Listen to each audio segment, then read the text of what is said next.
अस्सलामुअलैकुम। आज class 9 life সায়েন্সে ক্লাসে আমরা বাস্তুতান্ত্রিক স্তর সম্পর্কে পড়ব। আগের ক্লাসে কমিউনিটি স্তর, তার আগের ক্লাসে পপুলেশন স্তর একটা এবং তার আগের ক্লাসে একক জীব স্তর, একটা বাস্তুতন্ত্রের যে স্তরগুলো সে স্তর সম্পর্কে আমরা পড়েছি এবং শেষ স্তর হচ্ছে বাস্তুতান্ত্রিক স্তর। সেই বাস্তুতান্ত্রিক স্তর সম্পর্কে জানব। তার আগে বাস্তুতন্ত্র কাকে বলে? এই বাস্তুতন্ত্র শব্দটা, ইকোসিস্টেম বা বাস্তুতন্ত্র শব্দটা প্রথম ব্যবহার করেছিলেন বিজ্ঞানী বিজ্ঞানী আর্নেস্ট হেকেল। কত সালে? 1867 সালে বাস্তুতন্ত্র, ইকোসিস্টেম শব্দটা তিনি প্রথম ব্যবহার করেন।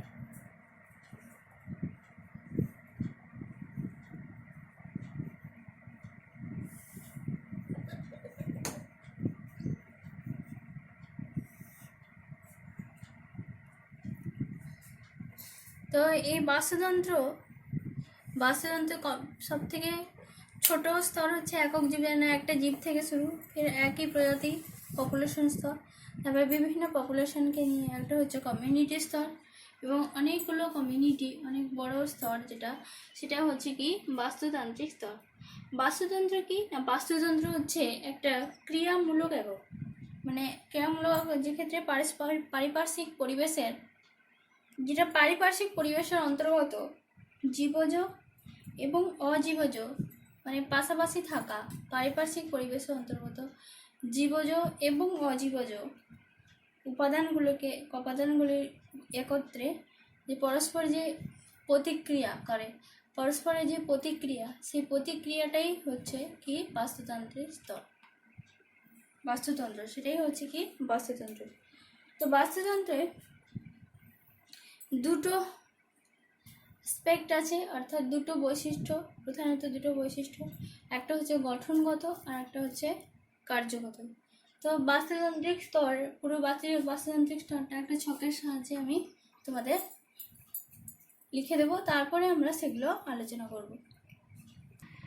বাস্তুতন্ত্রের স্তরে যে বাস্তুতন্ত্রের মধ্যে যে ক্রিয়া প্রতিক্রিয়া ঘটে, যে জীবজ এবং অজীবজ উপাদানগুলির মধ্যে যে ক্রিয়া প্রতিক্রিয়া ঘটে, সেই ক্রিয়া প্রতিক্রিয়া অর্থাৎ যে শর্তাবলীগুলো দায়ী, সেই শর্তাবলীগুলোকে প্রধানত আমরা বাস্তুতন্ত্রের শর্তাবলীকে আমরা দুভাগে ভাগ করেছি।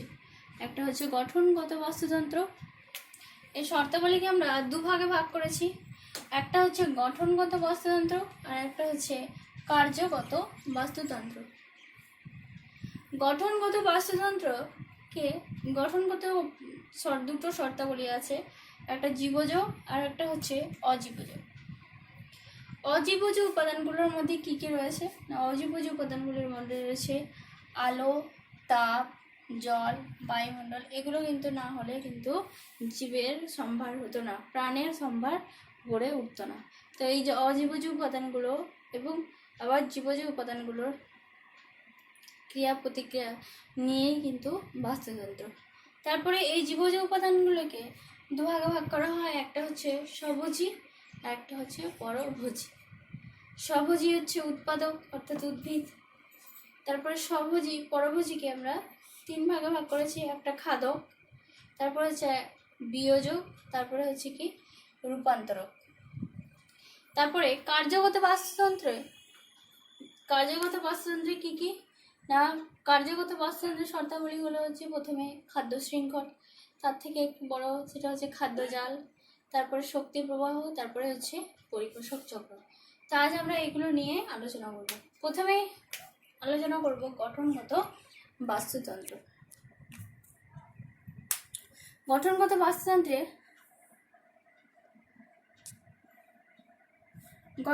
বাস্তুতন্ত্রে প্রথমে অজীবজ শর্তাবলীগুলো কি কি এবং এই অজীবজ শর্তাবলীগুলো বাস্তুতন্ত্রের উপর কি কি প্রভাব বিস্তার করে, কতটা দায়ী, সে সম্পর্কে আমরা জানব। প্রথমে হচ্ছে আলো। এই জীবজ উপাদানের উপর, এই টোটাল বাস্তুতন্ত্রের উপর কতটা দায়ী না? আলো হচ্ছে জীবেদের প্রাথমিক শক্তির উপাদান। প্রথম যে শক্তিটা আসে সেটা কিন্তু সূর্যের আলো থেকে আসে। সূর্যের আলো হচ্ছে সমস্ত শক্তির মূল। তো সূর্যের আলো আমাদের জীবেদের আলো হচ্ছে জীবেদের শক্তির প্রাথমিক উপাদান। জীবদেহে নানা রকম জীবন ক্রিয়া প্রত্যক্ষ আর পরোক্ষভাবে আলোর উপর নির্ভরশীল।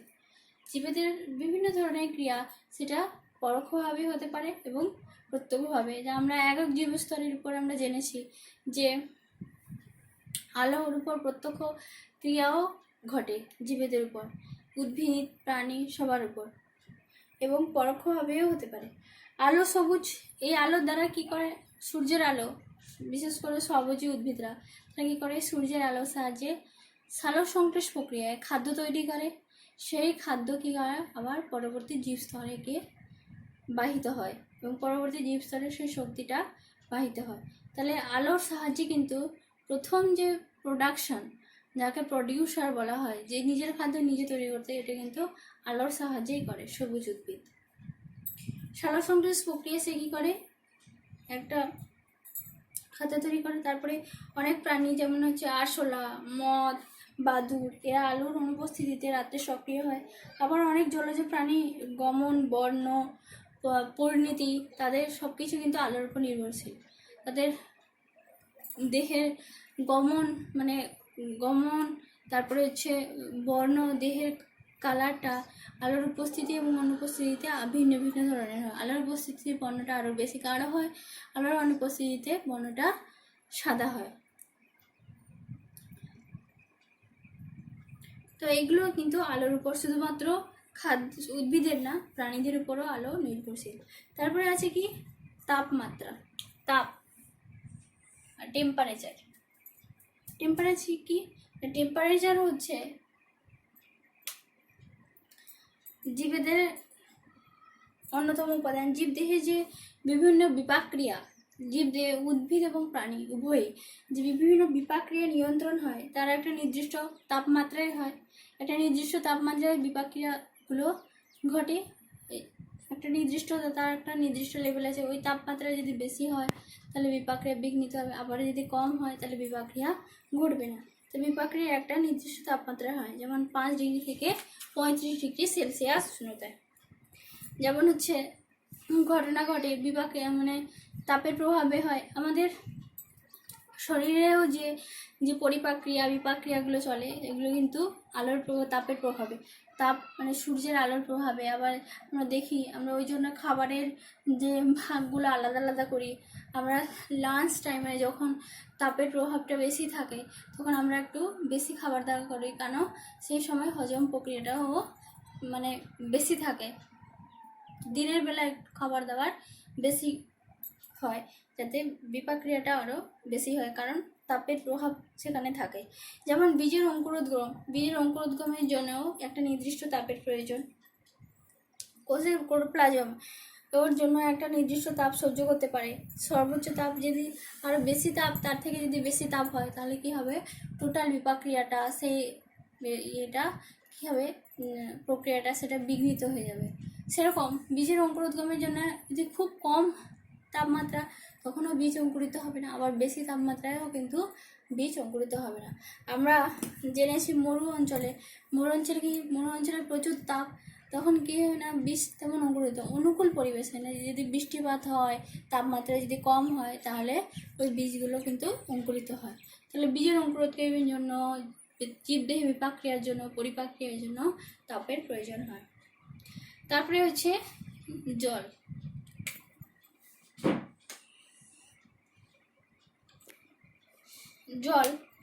এই জল জীবদের অপরিহার্য উপাদান।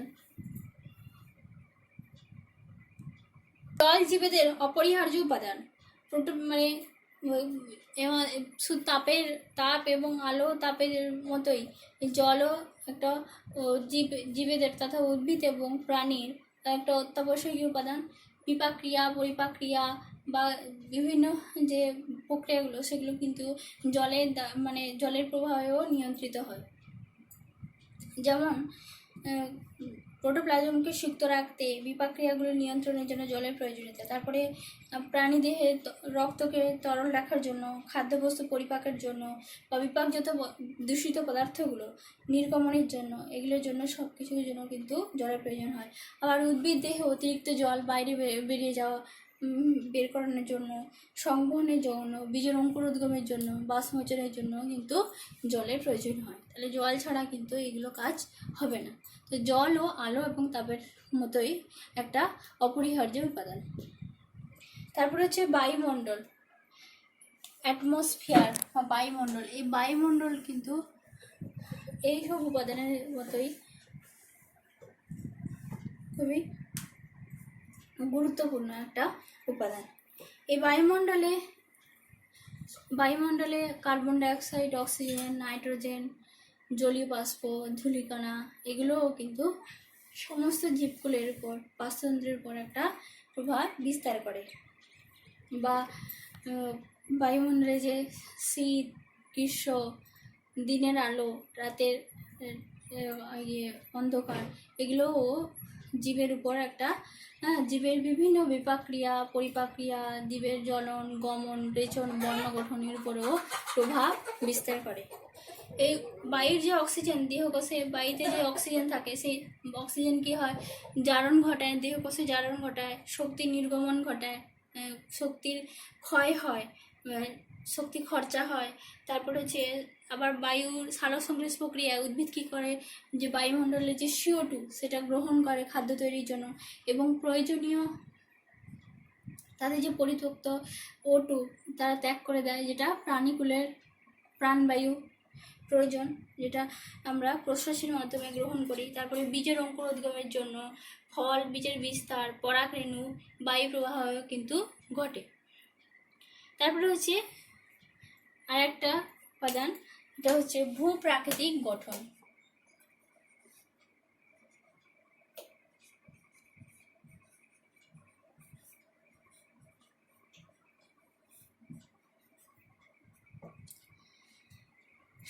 এই ভূপ্রাকৃতিক গঠন যেমন আলো, তাপ, জল, বায়ুমণ্ডল, সেরকম বিভিন্ন জায়গার যে ভূপ্রাকৃতিক গঠন সেই এলাকার প্রাণীর উপর কিন্তু, প্রাণীদের আচার আচরণ, গঠন, এগুলোর উপরও কিন্তু প্রভাব বিস্তার করে। তাদের দেহের গঠন, সেই এলাকার ভূপ্রাকৃতিক গঠন কেমন, তো সেই এলাকার প্রাণীদের উপর, উদ্ভিদের উপর প্রভাব বিস্তার করে। আমরা দেখতে পাই যে পাহাড়, সমতল ভূমি যে যেমন গাছগুলো হয়, কিন্তু পাহাড়ি এলাকায় গেলে কিন্তু সেই গাছগুলো আমরা দেখতে পাই না, বা গাছগুলোর গঠন কিন্তু আলাদা ধরনের হয়।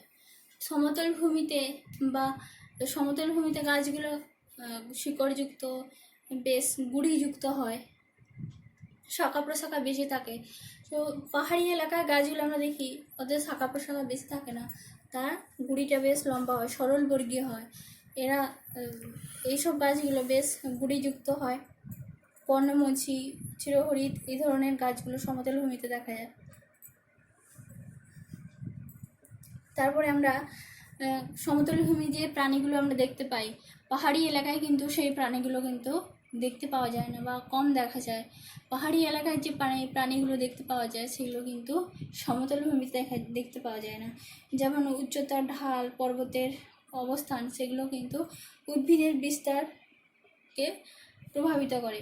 পাহাড়ি এলাকাগুলোতে ঠান্ডা বেশি, সেখানে যেসব এলাকায় বরফ বেশি পড়ে সেখানে যে উদ্ভিদের গঠন সেগুলো আলাদা ধরনের হয়, যাতে পাতার গঠন এমন হয় যাতে ওই তুষার মানে বরফ যেন জমে না থাকতে পারে। আমাদের এখানকার গাছগুলো বেশ শাখা প্রশাখা বেশি বিশিষ্ট, সেখানে যদি এই ধরনের গাছগুলো থাকে তাহলে কী হবে, বেশি বরফ জমে যাওয়ার সম্ভাবনা বেশি, এবং গাছ বেশি দিন থাকবে না, বড় হয়ে উঠবে না, মারাই যাবে।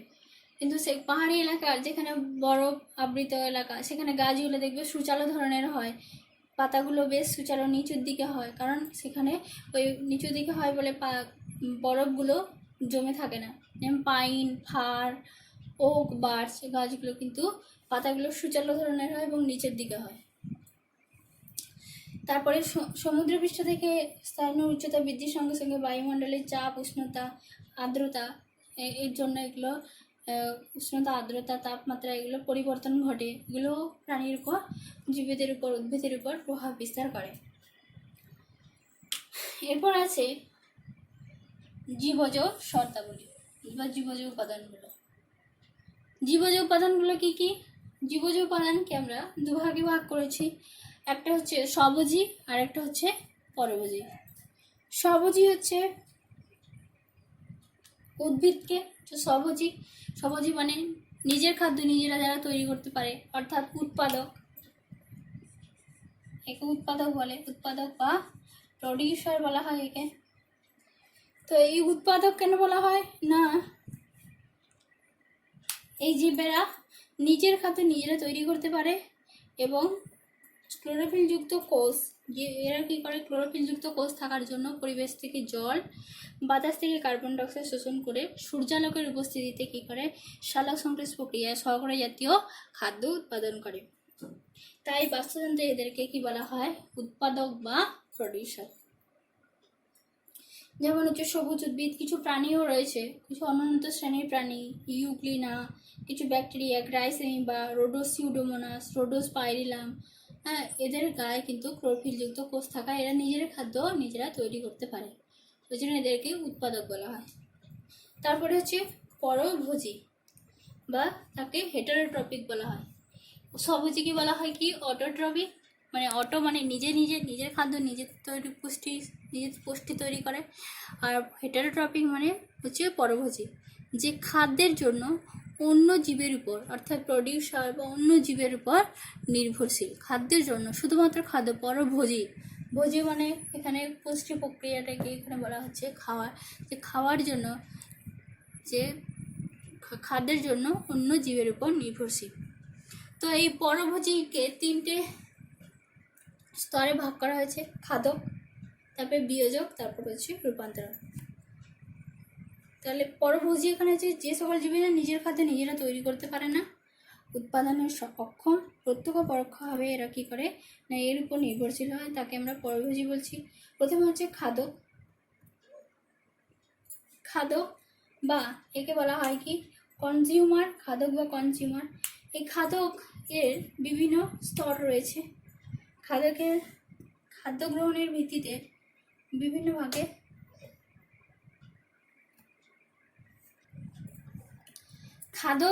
খাদক হচ্ছে যারা যেসব পরভোজী জীব যারা উৎপাদক অর্থাৎ সবুজ উদ্ভিদের উপর নির্ভরশীল এবং সবুজ উদ্ভিদকে খাদ্য হিসেবে গ্রহণ করে, তাদেরকে আমরা খাদক বলি। যেমন হচ্ছে প্রাণী, এই খাদক হচ্ছে 3 রকমের, একটা প্রথম সারির খাদক, দ্বিতীয় সারির খাদক, আর একটা হচ্ছে তৃতীয় সারির খাদক। প্রথম সারির খাদক আমরা কাকে বলবো, যে সকল খাদকরা সরাসরি উৎপাদককে খেয়ে জীবন ধারণ করে, তাকে আমরা কি বলবো, প্রথম সারির খাদক বা যাদেরকে তৃণভোজী বলা হয়। তারপরে হচ্ছে দ্বিতীয় সারির খাদক হচ্ছে যেসব প্রাণী প্রাথমিক খাদক, অর্থাৎ প্রথম সারির খাদককে খেয়ে খাদ্য হিসেবে খাদককে খেয়ে বেঁচে থাকে বা প্রথম সারির খাদককে খাদ্য হিসেবে গ্রহণ করে, তাকে বলা হয় কি গৌণ খাদক বা দ্বিতীয় সারির খাদক। তারপরে তৃতীয় সারির খাদক কাকে বলবো, যারা দ্বিতীয় সারির খাদককে খেয়ে বেঁচে থাকে বা দ্বিতীয় সারি অর্থাৎ গৌণ খাদককে খাদ্য হিসেবে গ্রহণ করে, তাকে প্রগৌণ খাদক বা তৃতীয় সারির খাদক। যেমন হচ্ছে যদি একটা চেন আকারে দেওয়া হয় সবুজ উদ্ভিদ, তারপর হচ্ছে কীটপতঙ্গ বা তৃণভোজী যে প্রাণীরা, তারপরে হচ্ছে গৌণ খাদক যারা ছোটো ছোটো মাংসাশী প্রাণী, ব্যাঙ, টিকটিকি, ছোটো মাছ, ছোটো পাখি ইত্যাদি। তারপরে হচ্ছে তাদেরকে খেয়ে যারা হচ্ছে বড়ো মাছ, সাপ, পেঁচা, ঈগল, হাঙর, শোল, বোয়াল ইত্যাদি। আবার তাদেরকে খেয়ে যারা বেঁচে থাকে তারা হচ্ছে সর্বোচ্চ শ্রেণীর খাদক।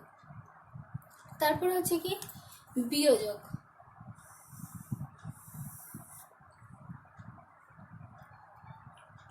বিয়োজক কাকে বলে, বিয়োজক হচ্ছে এক ধরনের আণুবীক্ষণিক জীব যারা কি করে, যে খাদক, এই যে প্রথম সারি, দ্বিতীয় সারি, তৃতীয় সারি যে খাদক, তা মারা গেলে তাদের বা কোনো জীবজ উপাদানকে জীবজ উপাদান, এই যে জীবজ উপাদানকে সরল উপাদানে পরিণত, মৃত্যুর মাধ্যমে সরল উপাদানে পরিণত করা, বা কোনো মৃতজীবী জীবকে মৃত উৎপাদক বা খাদককে মৃত্যুর পর তাদেরকে বিয়োজিত করে সরল উপাদানে পরিণত করা, অজৈব পদার্থ রূপে আবার প্রকৃতিতে ফিরিয়ে দেওয়া, তাকেই বলা হয় বিয়োজক বা ডিকম্পোজার।